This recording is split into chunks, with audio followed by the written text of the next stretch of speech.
Habang naghahanda si Marie sa magaganap na feast, lingid sa kaalaman nito, kausap na ni Kuya ang kanyang inang matagal na niyang hinahanap. Maaari po ba kayo magpakilala?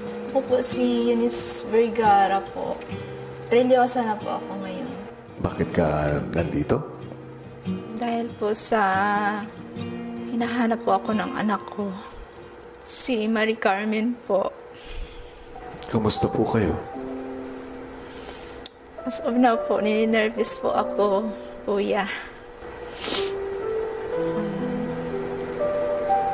Na-excite lang po ako. Siyempre po, 23 years po kasi hindi kami nakikita ng anak ko. So, na-surprise po ako dahil sa pagkakataon po ito, hinanap po niya ako.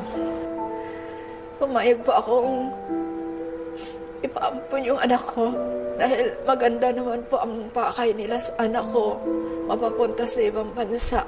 Alam ko naman po yung mga taong pinag-iwanan ko sa kanya. Alam ko naman po na masustentuhan po ang kanyang mga pangangailangan. Alam ko naman po na hindi nila pababayaan si Carmen.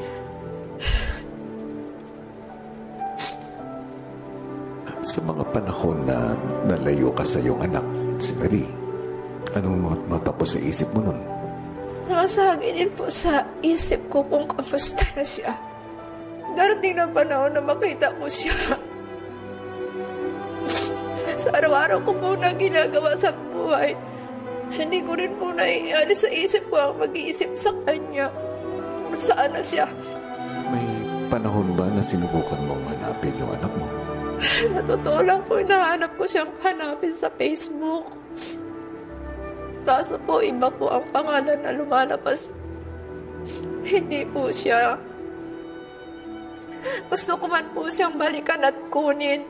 Hindi ko na po magawa kasi may napirmahan na po akong kasulatan. Eunice? Kuya. Kung bibigyan ka ba ng pagkakataon, gusto mo bang humingi ng tawad sa iyong anak? Opo, Kuya. 100% po. Opo, Kuya.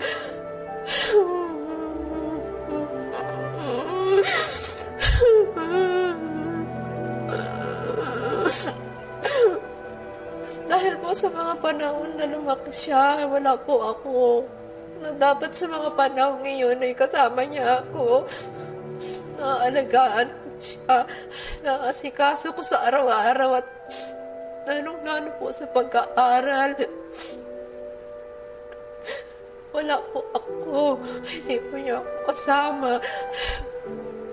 Gusto kong malaman mo na magkakaroon ka ng pagkakataon para masabi sa kanya ang lahat. Salamat po, Kuya. Alam ko kung gaano ka-importante at kung gaano kabigat ang desisyon na ito para sa iyo. Naharapin ang iyong pagkakamali noon at buong puso na humingi ng tawad. Gusto ko ring malaman mo, Eunice, na hindi pa huli ang lahat dahil lahat tayo ay karapat dapat mabigyan ng pangalawang pagkakataon. Salamat, Kuya. Salamat, Kuya. Salamat, Kuya. Salamat, Kuya.